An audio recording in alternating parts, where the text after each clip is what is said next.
All right, listen up, because I'm only gonna tell this story once. You think you know what it's like to be laughed at, to be told you're worthless, that your dreams are nothing but pipe dreams? Well, let me paint you a picture of what real ridicule looks like. I was always the odd one out in my family. While they were all about the 9 to 5, the safe and secure, I had this crazy idea that I could make a difference. I wanted to be a forensic botanist, using plants to solve crimes. Yeah, I know what you're thinking. It sounds like something out of a bad sci-fi movie. But let me tell you, it's real and it's powerful.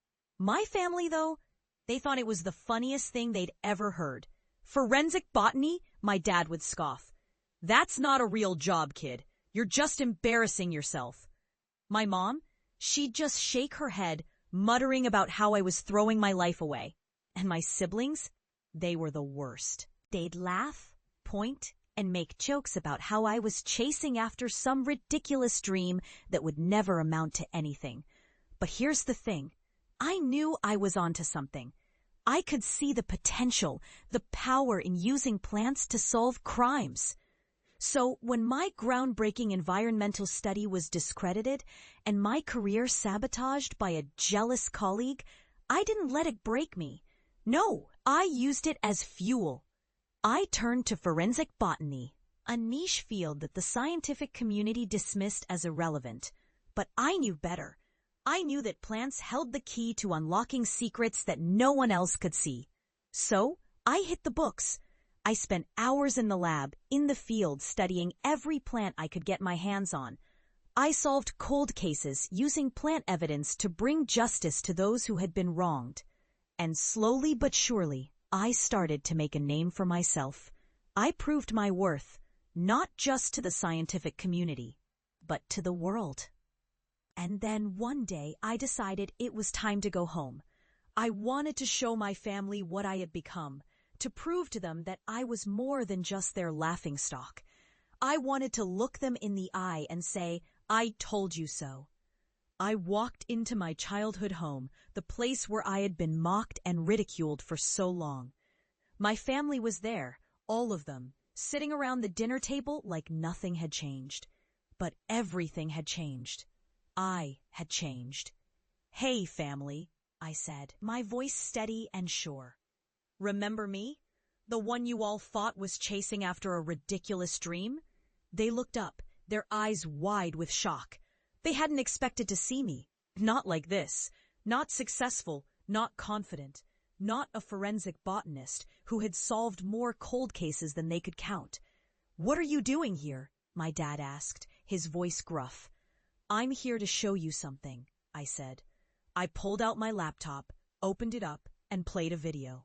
It was a documentary about my work, about how I had transformed barren lands into thriving ecosystems, about how I had brought justice to those who had been wronged.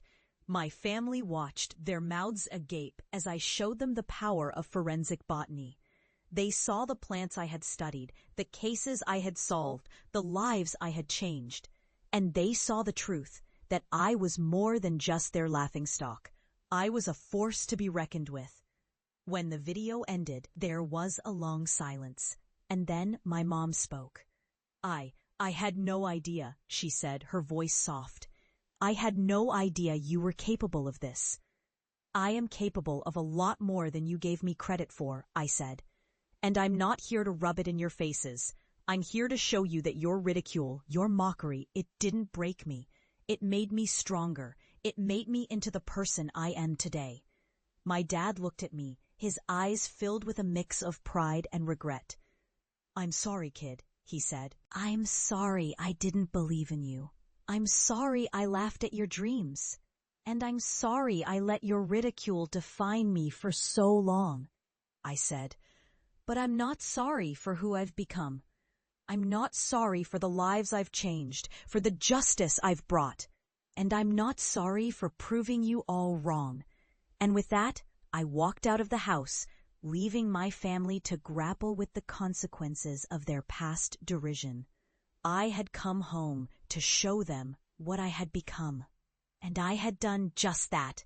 I had proven my worth, not just to them, but to the world. But here's the thing. This story isn't just about me. It's about every person who has ever been mocked, ridiculed, told they were worthless. It's about every person who has ever been told their dreams were ridiculous, that they would never amount to anything. It's about every person who has ever been told to give up, to settle, to conform. But I'm here to tell you, don't listen to them. Don't let their ridicule define you. Don't let their mockery break you, because you are more than that. You are capable of greatness, of changing the world, of proving them all wrong.